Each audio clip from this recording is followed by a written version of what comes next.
end of the third, you wanted your team to find that sense of urgency that had you up 15, less than 5 minutes into the game. They found it. How?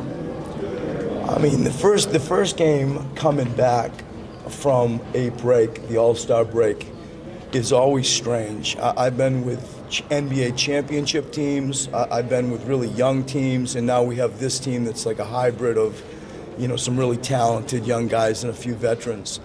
And it's always just a funny game. And I think that the resolve that we showed, we did stay together. We made some great plays at the end. Joel and Ben carried us. I thought everybody else really had some subpar performances. You felt like we came out of a break. But to the group's credit, like we did when we were down 24 at home, we stayed together. And I give Chicago a lot of credit for shooting the ball the way they did, and I give our group a lot of credit for having the poise to see it through and find a way to win. Your inability to not make free throws was a big storyline. Ben steps to the line and sinks those two. What's going through your mind when he... I mean, the way that he got to the line interests me as much as him having the skill and the confidence to go up there and make the free throws. It was 110 to 115, and we're down 5 points with, I think a minute 2 left in the game. And that particular play you're talking about, Joel made a fantastic play on a sideline out of bounds steal. We found Ben. They fouled him. Good job, Fred. They found, a way to foul Ben with the ball, and Ben had the confidence to step up and make 2 huge free throws. What were you thinking, though? I mean, what were you thinking? You know what? Like, I get to a stage with him where he has such strength of inner belief. We've seen it time and time again. We saw Detroit foul him, 28 times? It was some ridiculous number, or Washington, rather, 28 times. And different things that we have seen at the end of games and so on, where he delivers, he responds. He's got tremendous inner confidence.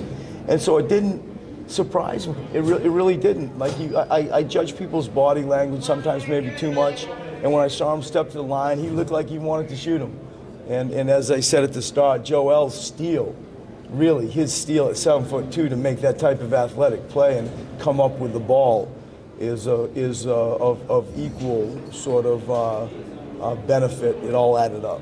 For Ben and Joel to combine for 62 points and really their stat line across everything, is there anything that concerns you with the rest of the team in terms of the balance, or where do you go? I don't go any place except that I like coaching these guys. I think that this game coming out of a break, you never really know. And their hearts are in the right place. They genuinely care. They coexist wonderfully. They really have. I'm lucky to coach them. The locker room is fantastic.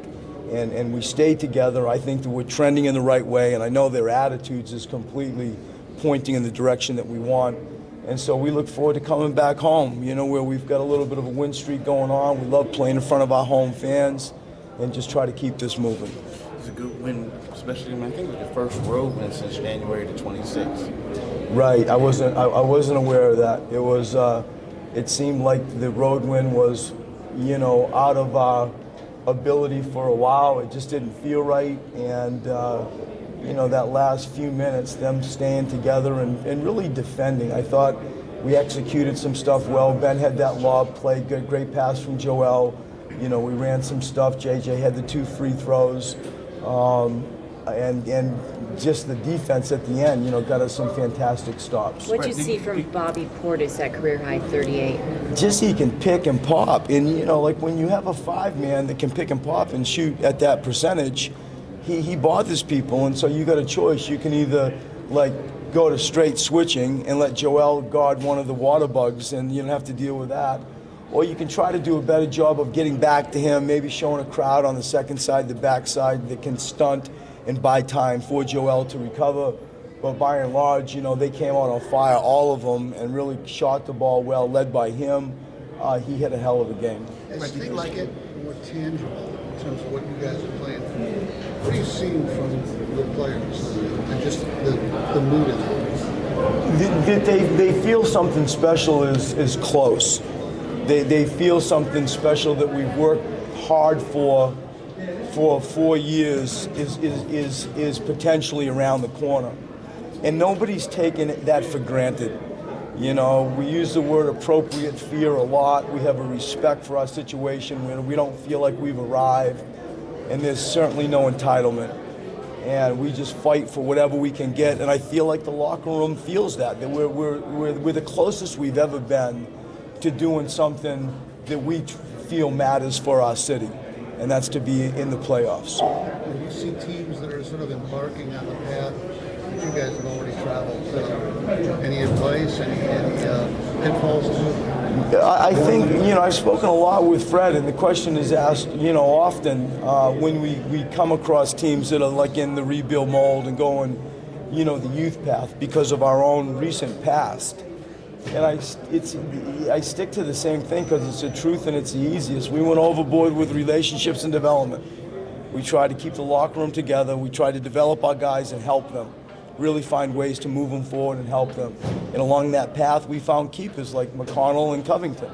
And then, you know, you got lucky to be able to draft Joel and Ben, and you were able to recruit JJ and Amir and Booker and get a free agent, you know, Marco Bellinelli, you know, a buyout guy. And so, like, it all added up. But those were the types of things that we focused on. Couple more guys.